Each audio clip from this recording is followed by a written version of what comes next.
Much to me, Angel Reese finished with 11 points and a WNBA record 26 rebounds. Whoa! Including 8 offensive boards. A tremendous rebounding effort, but context matters. The Sparks entered the game 13-23 and has only one bona fide big in Cam Brink. I'm going to do a video on Cam Brink later today, probably on the Quick Hits channel. 26 rebounds, a WNBA record. That number is going to live in the record book. But this video is about the argument hiding behind the number. How much does the box score tell you about the game that actually produced it? Reese also had to goal hang for her final basket to reach 11 points and secure the double-double. And if officials consistently called her lowered shoulder pushes and elbows, I am not convinced she would make it past halftime. A remarkable rebounder, a very difficult player to respect. R-E-S-P-E-C-T, find out what it means to me. And there's the first piece of the controversy. The criticism isn't simply that Angel Reese grabbed a ridiculous number of rebounds. Nobody can erase 26 official boards. The accusation is that the way the game ended made the double-double look more important than the situation on the floor. That distinction matters because we're dealing with two separate questions. Was the rebounding total legitimate under the rules? Absolutely. Every rebound credited to Reese counts, but was every decision surrounding that stat line the type of basketball people are going to celebrate without asking questions? That is where this gets messy. And keep that final basket in your head, because later we're going to come back to why that one possession is doing almost as much damage to the conversation as the other 25 rebounds combined. This is the stat pad for all stat pads right here. Take a look. Brink, pass ahead, and Angel Reese, easy lay. It's a 7-point game.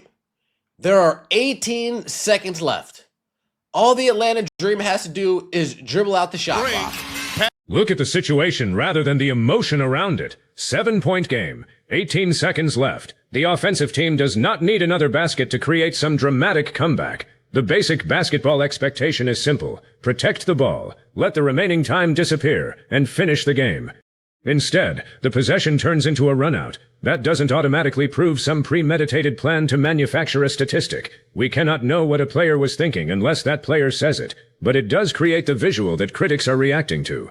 When the outcome is nearly settled and somebody is already sitting on 9 points with an enormous rebounding total, every late scoring opportunity is going to be inspected differently. And in a social media sports culture where everybody can pause a clip, zoom in, count possessions, and build a case frame by frame, perception becomes part of the story almost instantly. Boom, pass it to head to Angel Reese. Okay, makes sense. I don't want to get fat. I'll pass it ahead to Angel Reese, and we'll burn out the rest of the game clock. Okay.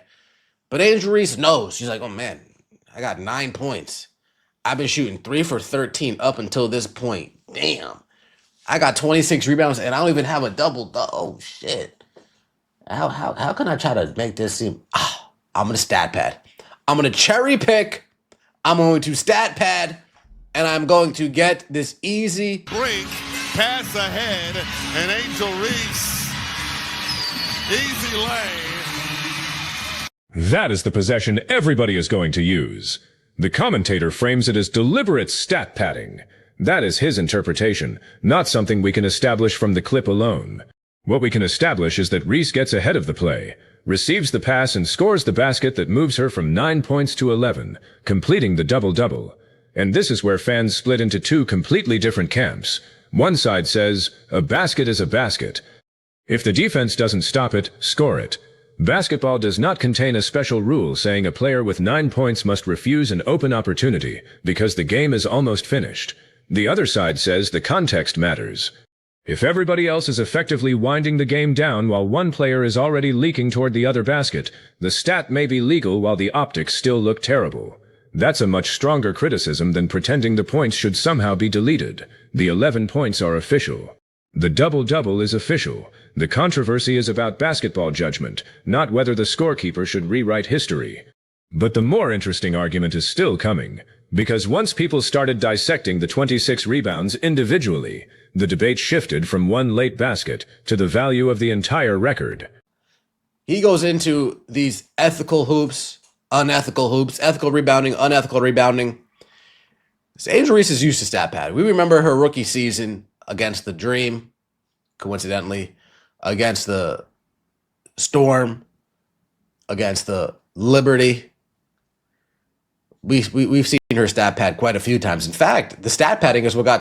There is history behind the reaction, too. The host brings up previous games and says this is part of a pattern he believes he has seen from Reese before. Again, that needs to be separated into what we know and what is commentary. We can analyze individual possessions.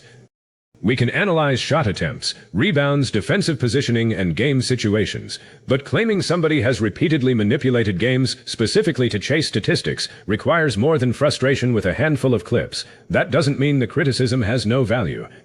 It means the best version of the argument should stay attached to the film. Did she abandon a defensive assignment? Did she move toward the offensive basket before possession was fully secured? Did she displace an opponent while pursuing a rebound? Was the board contested? Those are things viewers can actually examine, and that is exactly why the next part became so viral. Instead of arguing about the number 26 in the abstract, the breakdown starts putting the rebounds into categories. Little first quarter stat padding. How about some rebounds? Sorry, can't count it. I guess in the WNBA we don't count lane violations. Nope. She's cheated. Damn. She just doesn't box anyone out and jumps -2 inches. Nope. And on this play, she just decides not to play defense, cherry picks in the paint, and then hunts a rebound without jumping. Unethical. This play, lollygagging on defense, then swipes a rebound from your teammate. Is that ethical? No. You know what? Sometimes you just gotta throw a dog a bone. Here, have that one. I'm just an unbiased spectator. No one else in the WNBA wants to rebound, so no, unethical. And flying off the screen because she was cherry. Now we've reached the funniest part of the source, but also the part that needs the most perspective. The video labels certain rebounds ethical or unethical, which is obviously comedy layered over basketball analysis. There is no official ethical rebound column in the WNBA box score. An uncontested defensive rebound counts exactly the same as ripping the ball away from 3 opponents. And that exposes a problem with how people sometimes talk about rebounding. A rebound does not become meaningless because nobody challenged for it. Great rebounders are often standing where missed shots are likely to land precisely because positioning is part of the skill. Reading trajectory matters. Anticipating where teammates are forcing shooters matters. Securing the ball cleanly matters. But the criticism becomes more substantial when somebody argues that the uncontested rebound happened because a player ignored something more valuable. If you sacrifice defensive coverage simply to remain closer to the rim, that is different from being properly positioned when a miss falls to you.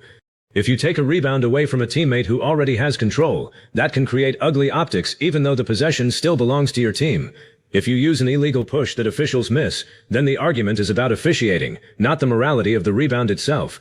Those distinctions are important, because otherwise every center in basketball history could be accused of padding statistics whenever a ball bounced directly into their hands. Pick and not getting back on defense. No! It's rebound propaganda. Nobody else goes for this rebound. No! Their team threw it right to her. They are in on the propaganda. No! Damn. Sneak and get a quick stat pad right before the end of the quarter. Haha, you ain't slick, dog. You didn't really box out anyone here, and no one else really went for the ball. So, no. You got away with a misdemeanor on the push in the back. You think that's ethical? No one else around and no one else contesting for it. Oh, yeah? Did we push in the back? Let me see that. Oh, damn. Look at Cam Brink on the floor. Oh, no. You got away with a misdemeanor on the push in the back. You Move, Cam, you bum. No one else around and no one else contesting. And right there, the breakdown moves from jokes into something you can actually debate. Watch what the critic is looking for. Not merely whether Reese touches the ball, but what happened before the ball came down. Was somebody boxed out? Was there meaningful contact? Did an opponent challenge the rebound? Was Reese already in favorable position because she had not moved as far away from the paint on the previous action? That is how a serious film discussion should work. But you also have to be careful with the conclusion. If an opponent fails to crash the glass, that failure belongs to the opponent. Reese does not owe the other team a contest before accepting the rebound. If 4 players scatter toward transition and leave her alone underneath, she should secure the basketball. Calling that rebound free might be funny. Calling it illegitimate would be wrong. The potential push on Cameron Brink is different. If there is illegal displacement, that is something officials are supposed to judge. The host believes Reese gets away with physical contact frequently. From one replay, though, viewers should distinguish between strong positioning, incidental contact, and an actual foul, rather than treating slow motion as automatic proof. This is exactly why record performances become such magnets for argument. The final number is clean. The possessions that built the number are not. For it. We're seeing a pattern here. These are the rebounds big media doesn't want you to see. Rebound! 26 rebounds. She's probably dumping out of the gym, right? No! Me bounce. Unethical. Burn! No one contesting. No one to box out. Rebound propaganda. Another uncontested rebound. Look at everybody scatter. This is ridiculous. No! As an unbiased reporter, I will say, okay, rebound, but you smoked the layup, so I don't know. We'll go a half point each. And this one, sure, you can have another. So what did we learn from this exercise? All these rebounds. Rebound propaganda is a ridiculous phrase, and that's why people remember it. But underneath the joke sits the central question. Does a record lose value when a large percentage of the opportunities were easy? My answer is no, not automatically. Think about what a rebound statistic measures. It measures possession after a missed field goal or free throw. It does not grade difficulty. A quarterback does not lose passing yards because the receiver was wide open. A baseball player does not lose a hit because the defense shifted badly. A scorer does not lose 2 points because nobody rotated over. Sports statistics record outcomes first. Analysts add context afterward. That means 26 rebounds can simultaneously be an official record and a performance worth contextualizing. If the opponent missed frequently, there were naturally more opportunities. If nobody boxed Reese out, that made her job easier. If some of those rebounds came directly to her, they were less difficult than fighting through traffic. None of those observations erases the achievement. The better question is what she did with the possessions she created. Did those rebounds stop second chances? Did the offensive boards create extra shots? Did the team benefit from her presence on the glass? And when the ball moved to the other end, was the pursuit of rebounds balanced by responsible defensive positioning? That last question is the one the viral jokes sometimes bury. Basketball is not fantasy sports. One box score category can explode, while another part of your performance hurts your team. Always bring a smile on our faces. Let's take a look at some of these comments, shall we? I'm sure they're completely fine. First, it was the me bound. Now it's the free bound. Oh, that's good. The free bound. Yeah, that's actually pretty good. Me bound, pray up, butter pecan. Pay. I swear no one in the WNBA knows how to block out or contest rebounds. Everyone just stands around. And if the ball happens to fall into their hands, hey, I got a rebound. Damn. Then the audience gets involved, and once the internet invents a nickname, the original argument usually gets buried underneath memes. Me bound, free bound. People start treating every uncontested rebound as evidence of some conspiracy. That may be entertaining, but it also reveals how quickly analysis becomes confirmation bias. If you enter every Reese game believing the rebounds are fraudulent, then a ball landing in her hands becomes proof. If she battles 2 players for the next one, critics can say she pushed somebody. If she gets an offensive rebound after her own miss, critics call it self-padding. If she gives the ball up and runs back on defense, nobody clips that possession because it does not fit the narrative. The same thing happens in reverse, with fans defending their favorite player. Every criticism becomes hate. Every bad possession becomes irrelevant. Every impressive statistic becomes untouchable. Both approaches are lazy. The 26 board game deserves more attention, precisely because it creates a useful test. Can people admit that Reese is an elite rebound producer while still questioning particular possessions? Can critics acknowledge that uncontested rebounds are still part of good rebounding without pretending every board was some heroic battle? You should be able to hold both ideas at once. And now we get to the part of the record that matters more than whether people on social media call it a me-bound. Angel breaking ribs with those elbows. She doesn't even try to hide those elbows backing into the rim, does she? Nor is she ever called for it. Her teammates don't even try because she'll probably bitch about not getting more rebounds. That's probably true. Hey, guys, stop going after the boards. I got them. Hey, stop chasing down the rebounds. I got them. Hey, let them come to me. Hey, stop chasing down the rebounds. Hey, I need them. Hey, me bound, free bound, me bound, free bound. Hey, I need them. Hey. The comments focus heavily on elbows, teammates supposedly backing away from rebounds, and the idea that everybody knows Reese wants the ball. Some of that is speculation. Unless teammates publicly say they were instructed to give her rebounds, we should not present that as fact. A player yelling for the ball or aggressively pursuing a miss does not prove the team has organized itself around protecting her statistics. But teammate rebounding patterns are worth examining. On every team, guards sometimes release early because they expect a big to secure the defensive board. That is not stat padding, it is transition structure. If your strongest rebounder is underneath, teammates may intentionally start running because the offense becomes more dangerous when the ball is secured and advanced quickly. That can make a dominant rebounder opportunities appear bizarrely uncontested on video.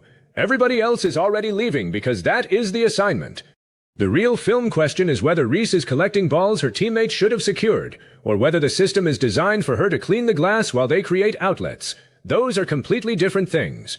And notice how much more interesting this becomes once you stop asking whether the rebound was ethical and start asking what the team was trying to accomplish. Need more of this. ESPN is busy promoting her rebound record. My third grade basketball coach would have benched me for the level of effort these ladies are putting into getting a rebound. But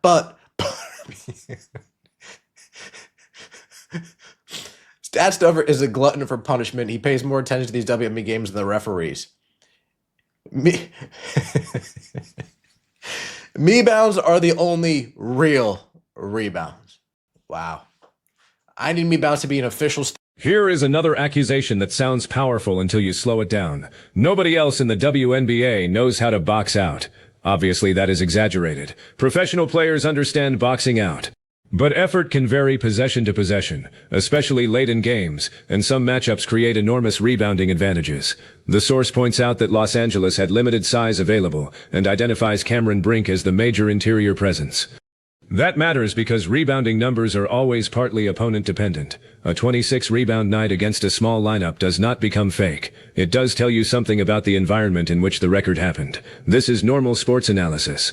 When somebody scores 50 against a terrible defense, we mention the defense. When a quarterback throws for 5 touchdowns against a depleted secondary, we mention the injuries. When a center dominates the glass against a team struggling to match size and physicality, we mention that too. Context is not disrespect. Context is how you understand the number. And there is a deeper reason this particular record is attracting such a hostile reaction. Reese is already one of those athletes where people are no longer watching only the game. They are watching the argument about the player.